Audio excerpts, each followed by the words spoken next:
President Trump has rejected Iran's latest offer to bring the ongoing war to an end. On social media, Mr. Trump slammed Tehran's response to the U.S. peace proposal, writing, quote, "I don't like it. Totally unacceptable."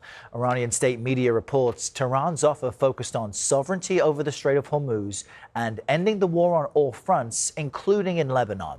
Meanwhile, Israeli Prime Minister Benjamin Netanyahu sat down with Major Garrett on 60 Minutes. This was his first broadcast interview in the U.S. since the conflict began. And Major asked him if the war is over. I think it accomplished a great deal, but it's not over because there's still nuclear material, enriched uranium that has to be taken out of Iran. There's still enrichment sites that have to be dismantled. There's still proxies that Iran supports. There are ballistic missiles that they still want to produce.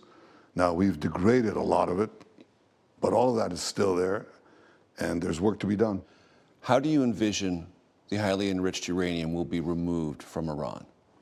You go in and you take it out.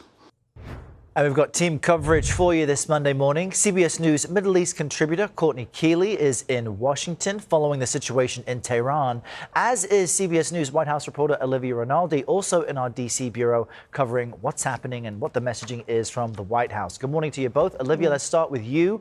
What is the key message out of the White House today? Well, Errol, that is a good question because the message has really been shifting from the White House over the last week and a half as they've been waiting for this proposal from Iran, this response really from Iran to the U.S. proposal. We heard from the president this weekend. He said that it is totally unacceptable, that he is rejecting this latest proposal. But the big picture here is what is the path forward, because the issue still remains that the Strait of Hormuz is closed. It was not closed before the war, but now Iran says they have sovereignty over that strait and it remains closed. So the question now being, is this ceasefire going to hold, or will the president restart those military strikes in Iran? So far, he has seemed that he does not want to restart those military strikes, given the fact that we have seen the price of oil rise when that does happen and some economic uncertainty here at home. But Energy Secretary Chris Wright told Margaret Brennan this weekend on Face the Nation that those strikes could resume soon. Take a listen to him here. If it's clear in the next few days that there's not a good path to a negotiated settlement, we'll go back to the military method to open the strait. The economic pressure on Iran right now is increasing dramatically.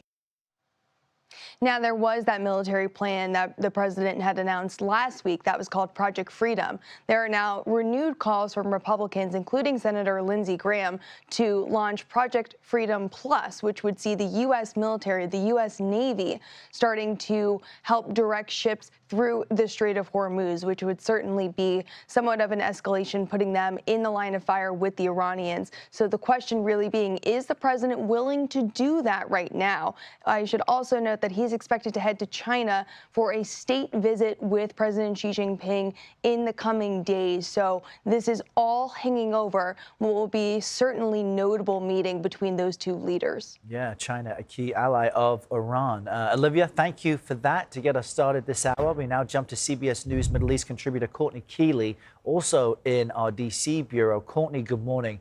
So considering everything Olivia just laid out, what is the central messaging from Iran today?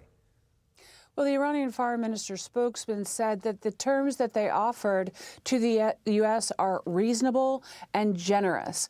And besides that, they also said they're not going to do anything that looks like any kind of capitulation or surrender. They want to come from a position of strength, and they have demands of how it should go. One is immediate lifting of sanctions before lifting of the siege and the blockade of Hormuz. So they want to see sanctions relief. They want it to be framed as some kind of agreement, but definitely no surrender, definitely no capitulation. Now, on 60 Minutes, Israeli Prime Minister Benjamin Netanyahu said he does think regime change is possible in Iran. Let's just play that exchange. If this regime is indeed weakened or possibly toppled, I think it's the end of Hezbollah, it's the end of Hamas, it's probably the end of the Houthis, because the whole scaffolding of the terrorist proxy network that Iran built collapses if the regime in Iran collapses. Do you believe it is possible to topple the Iranian regime? I think that you can't predict when that happened. Is it possible? Yes. Is it guaranteed? No. So, Courtney, do you think that assessment is accurate? The U.S. position has been that there has already been significant regime change. Well, there was significant regime change on the first day of the war with the death of the Ayatollah Khomeini. Now, his son has been put in position of succession, but we don't see his son. He's clearly injured and clearly very remote and protected by intense security. The regime in place now is really fully the Iranian Revolutionary Guard are in charge, and Mojtaba did actually serve in the Iran-Iraq war with some of these key players, but also the messaging coming from Hamas, Houthis, Hezbollah, and the Iraqi Shia militias that have really become a problem and are destabilizing in Baghdad is end of the war and no future aggression.